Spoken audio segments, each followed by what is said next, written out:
Hello and welcome to the foot and ankle and knee special review, and let's begin.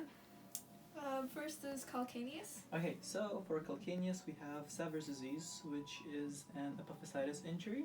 It is also an exostosis or osteochondroma, and it's associated with rear foot varus or pes planus. Next we have retrocalcaneal bursitis, which is also an epiphysitis injury, and it is also an exostosis or osteochondroma. Next we have the calcaneal tuberosity, where the Achilles tendon attaches, and next we have the medial calcaneal tubercle, where the plantar fascia begins, and the plantar fascia is aponeurosis fibers, and medial tibial tubercle. Medial calcaneal tubercle is where most of the heel spurs injuries will occur, and if we have chronic heel pain, that may indicate Ewing's sarcoma. Nice. Talus. Okay, talus, we have talus is responsible for, or it allows for 10 degrees of dorsiflexion and 23 degrees of plantar flexion. And with talus we have no muscles actually attached to it, and we have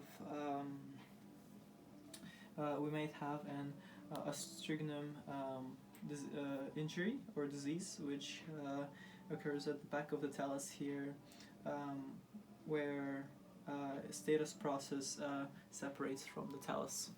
And sorry, am I missing something? Yeah. Taylor. Oh, yeah, and sorry, what? Taylor heads. Oh yeah, and if we're palpating the talus, we're actually palpating the talar heads. All right. Cuboid. Cuboid is located medially to the fifth metatarsal, right here, and between the fifth or the tail of fifth metatarsal and the cuboid, that's where the peroneus longus runs. Nice. Navicular. As per navicular, we have it right here under talus, and navicular is the keystone of the medial longitudinal arch as it holds it up together. And we also have such thing as navicular accessory, which is a rare condition where you have an extra bony growth on top of navicular, and there's also navicular tubercle, to which tibialis posterior attaches. Mm-hmm. Tail of the fifth. So tail of the fifth is it's what's called a styloid process. It's right here, this little bump, and that is where we have avulsion, Jones, and stress fracture.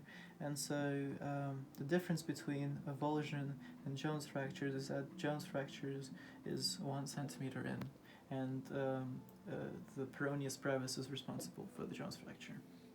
Mm-hmm. Cuneiforms 1, 2, and 3. So we have our cuneiforms 1, 2, and 3 are connected to the navicular here, and we're going to have the first cuneiform, or the medial cuneiform, second cuneiform, or the intermediate cuneiform, and the third cuneiform, or the lateral cuneiform. And between the first two, we can actually feel a dorsal pedal pulse.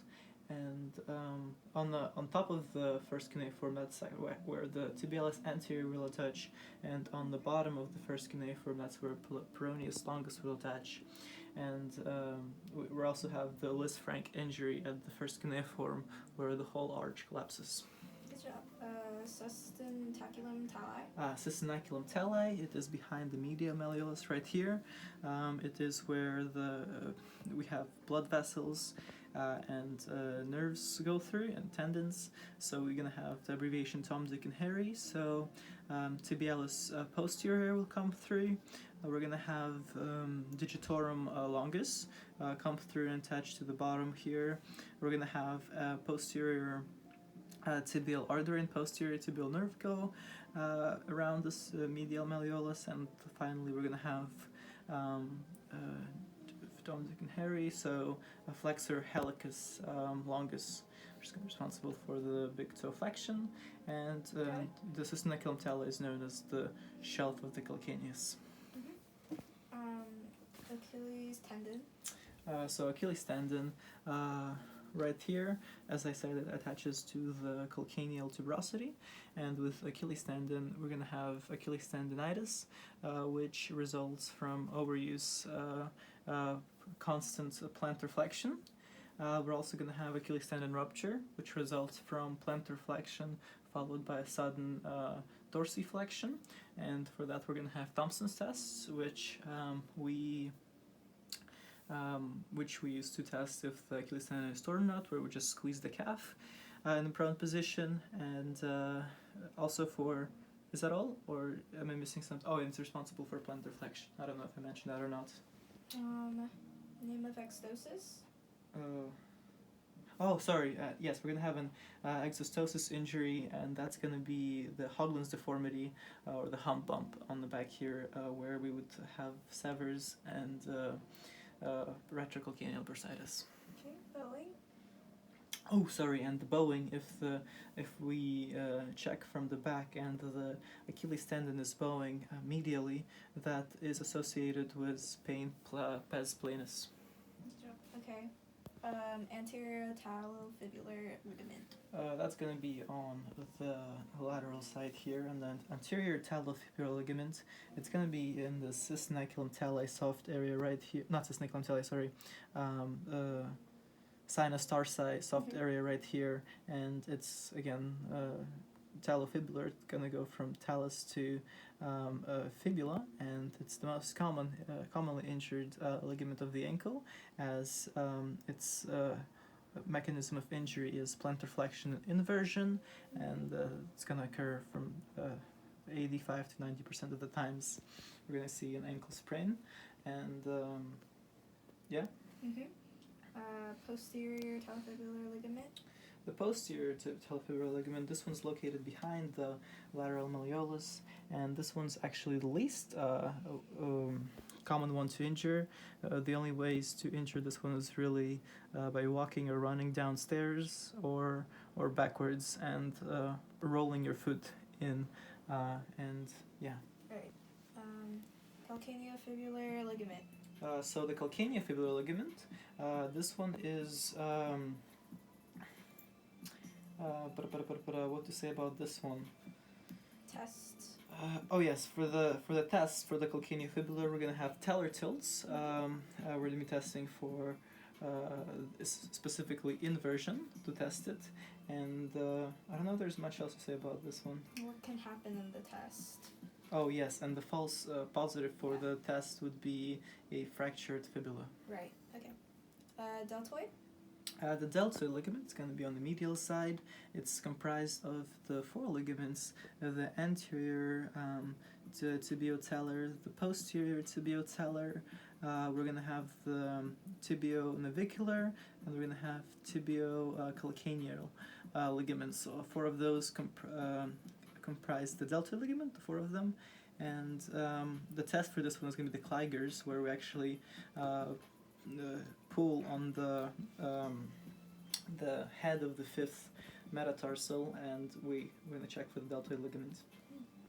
Alright, navicular tubercle.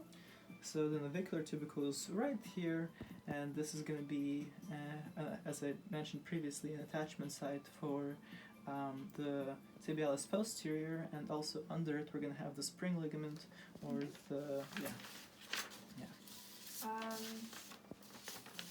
Spring ligament, you know the entire name? Yes, spring ligament, or the calcaneonavicular ligament. Okay, lateral malleolus?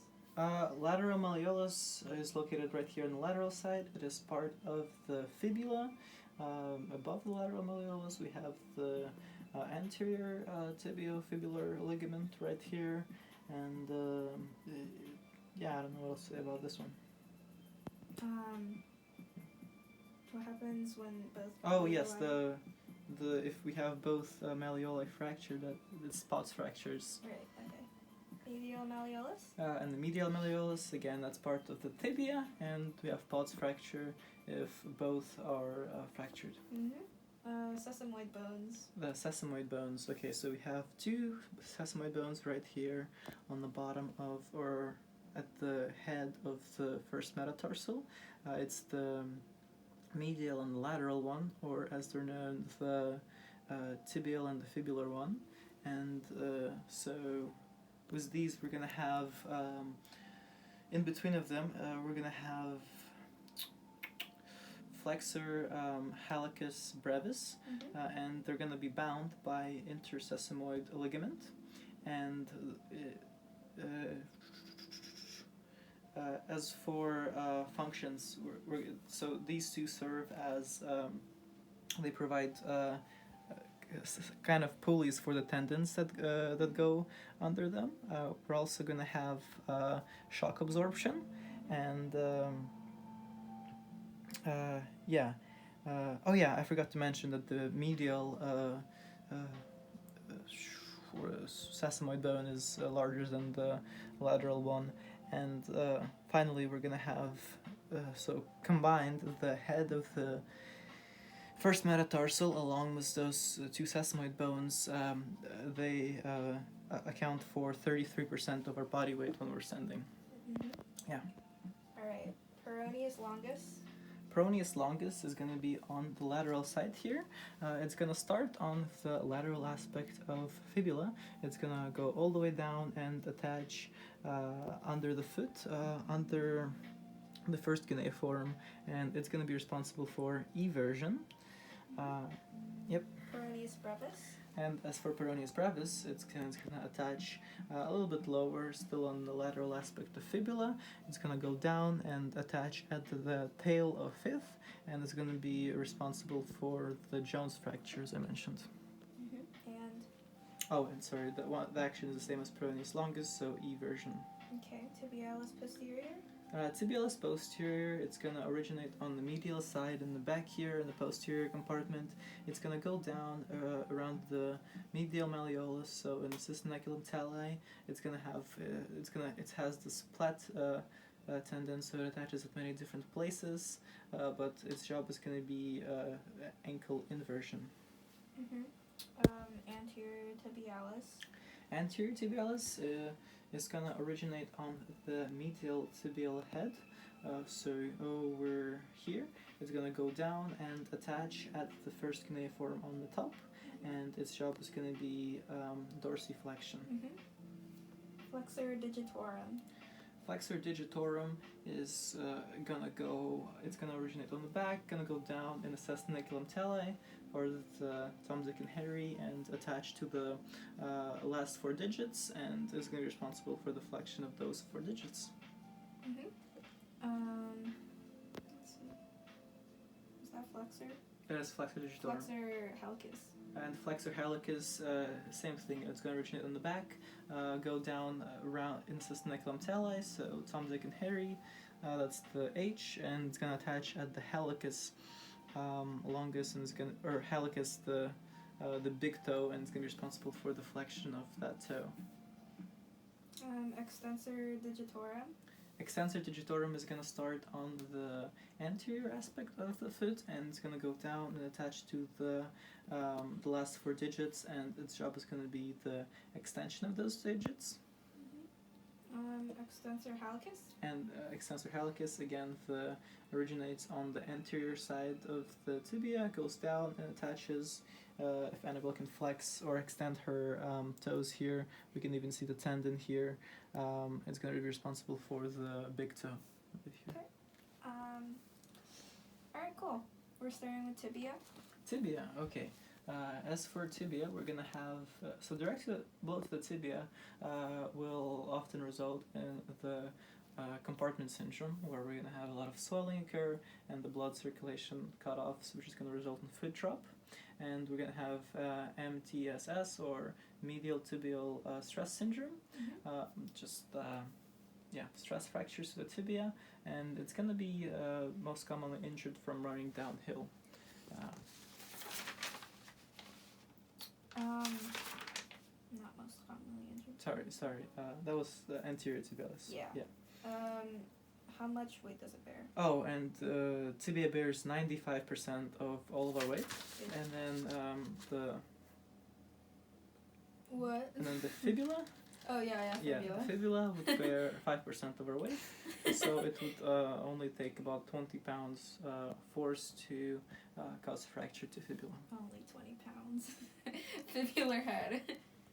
The fibular head, it's going to be first and foremost attachment point for the LCL and the biceps femoris, and the fibular head. We're going to have a peroneal nerve behind it, so a direct blow to fibular head will result in contusion of that nerve, and I believe that's all.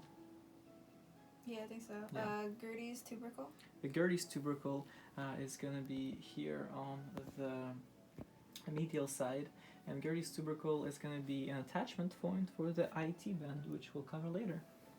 Okay. Tibial tuberosity.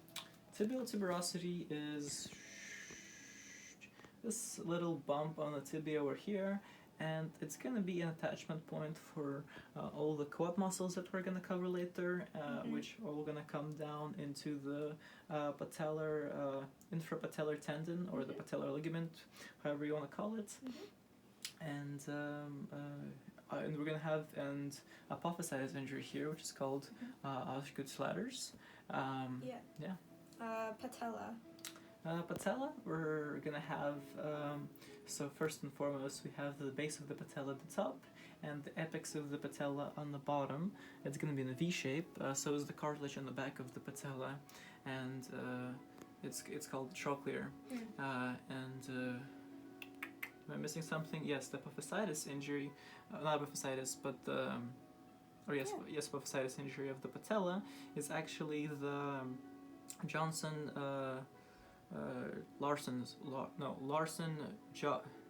Johnson. Scarlett Johansson. Johansson. It's not Johnson. Larson Johansson. Johansson. Larson Johansson. That is an apophysitis injury of the patella. Okay. Medial lateral tibial plateau. Medial lateral tibial plateau. We'll be able to palpate this one if the knee is bent 90 degrees, and we'll just press down at these two right here, and we're gonna have Humphrey's ligament. It's going to be an attachment point for Humphrey's ligament. And next up we have lateral condyles. Condyles, which are, if the plateaus are on the bottom, if we just push in, we're going to palpate the condyles themselves that goes in those plateaus, and that's it for the condyles. Popliteal fossa. Popliteal fossa is this pit on the bottom of the knee. With the popliteal fossa, we have Baker's cyst, which is semi-membranosus bursitis. Yes. Yeah. Vastus medialis. Vastus medialis. So here we're starting with our quad muscles. Vastus medialis, as its name indicates, will be on the medial side, and it's going to be responsible for the screw hoe mechanism as the last bit of vastus medialis, called VMO, or vastus medialis oblique. It's going to be responsible for the last 10% of knee extension and actually locking the knee in place. Okay. Vastus lateralis. Oh, I didn't say the insertion origin, but as I said, all of our quad muscles are going to attach at the tibial tuberosity, and vastus medialis originates at the medial side of the linea aspera. Okay. Vastus lateralis. Vastus lateralis will originate on the lateral side of linea aspera, and again come all the way down to the tibial tuberosity right here. And vastus lateralis, as its name indicates, it's going to be on the lateral side over here, and again it's going to be responsible for the knee extension and hip flexion. Okay. Rectus femoris. Rectus femoris is this big, large muscle on the in the middle, and it's going to originate on the anterior inferior iliac spine, or AIIS, and it's going to come down as the previous two to the tibial tuberosity, and this one's going to be responsible for the knee extension and hip flexion. Also asterisks. oh yes, asterisk. It's gonna work at 2 joints. Quad tendon. The quad tendon is the tendon that those 3 quad muscles come down to. That is suprapatellar tendon, as it's called, and under it is going to be suprapatellar bursa. Patellar tendon. And the patellar tendon, or intrapatellar tendon, or patellar ligament is under the patella itself, and that's the thing that actually connects to the tibial tuberosity. And under that, we're going to have infrapatellar bursa. Sartorius. Sartorius is going to originate at the anterior superior iliac spine, or as ASIS, and it's going to go across your leg, and it's going to attach at the pes anserine. And it's basically just responsible for crossing your legs. And it's the longest muscle of the body. Contact. Okay, MCL. The MCL is going to be on the medial side. It's going to originate on the medial condyle, and it's going to insert at the tibial head, or the medial aspect of the tibial head and the medial meniscus. And again, medial collateral ligament of the knee, it's mainly going to be responsible from not allowing your leg to go into the valgus position. So the test for this is going to be the valgus stress test, where we apply pressure from the outside and see if there's any laxity. Good. Pes anserinus. Yes, pes anserine, or pes anserinus, as its full name, means dog foot in Latin. It's because we have 3. It's home to 3 attachments, so it looks like a dog foot. So it's as I said previously, it's going to be attachment point for sartorius, also for gracilis, and finally for semitendinosus, which we'll cover next. Yeah, semitendinosus. Semitendinosus will originate all the way down at ischial tuberosity and attach at the as I just said, and it's going to be responsible for in semitendinosus it's a bit more lateral, and it will be responsible for knee flexion, because it's hamstring, and so hamstrings are accelerators, so knee flexion and hip extension. Okay, semimembranosus. Semimembranosus, a bit more medial, again originates at the tibial tuberosity, the ischial tuberosity, and goes all the way down, and this one's going to attach at the tibial condyle, I believe. Medial, not tibial, medial condyle. Yes, on the medial condyle, and same actions, it's going to flex the knee and extend the hip. Popliteus. Popliteus, in the popliteus, it's going to be a muscle that in the popliteal fossa that locks the foot. It's going to originate on the lateral condyle and insert the posterior shaft of the tibia, and I believe that's all. I said it all. Something with the knee. Didn't I say it unlocks it? Yeah. Okay, so VMO locks, popliteus unlocks. Biceps femoris. Biceps femoris is going to be more on the lateral side, on the back of your leg, and it's going to attach originate on the lateral aspect of linea versa, and it's going to attach at the head of the fibula. And its actions are going to be knee flexion and hip extension. Yeah. Gastrocnemius. Gastrocnemius. With gastrocnemius, we're going to have 2 heads originating at medial and lateral condyles, and ultimately coming down to, as I've said before, the calcaneal tuberosity. And with the medial head, we're going to have potentially it's called bursitis, basically. And what else was gastrocnemius? Oh yeah, and it's responsible for plantar flexion. How could I forget? Medical head. Medial head. Oh, medial head. Is that medical? Yes, there's a potential bursitis there. Yes. So bursitis? I don't think it's bursitis. Is it not? Oh, sorry, Baker's cyst. Yeah, Baker's cyst. Sorry. I was like, it kind of sounds like bursitis. Spaced out. Well, if I can read right. Baker's cyst is bursitis, but yeah, Baker's cyst. Okay, In the medial head of gastrocnemius. let's see. There's Soleus next. Falabellus. Oh shoot, forgot about Falabellus. Yeah. Falabellus are the potential, what are they called, sesamoid bones we Yeah. can have in our calf muscle. Okay. Yes. It also has a fast twitch. Yes, fast twitch muscles. So it's a very explosive muscle. And next up, soleus is going to have slow twitch. Soleus is a bit more deep to gastrocnemius, and it's also responsible for plantar flexion. In fact, soleus and gastrocnemius together, or the two heads of gastrocnemius, is called triceps surae. And with soleus, it's going to originate on the posterior aspect of the tibia and attach, just like gastrocnemius, at the calcaneal tuberosity. Alright, IT band. The IT band will originate at anterior superior iliac spine, or ASIS, and come all the way down to the Gerdy's tubercle, as we mentioned before. And it's going to be a common tendon of both the tensor fascia lata and the gluteus maximus. And with IT band, we're going to have potential issues with snapping hip phenomenon, where it basically snaps over the greater trochanter. And did I miss anything? Tests. Yes, and the test for this one's going to be the Ogre's test, which is where you lay it aside, or bring your foot back and drop it. Okay, almost done.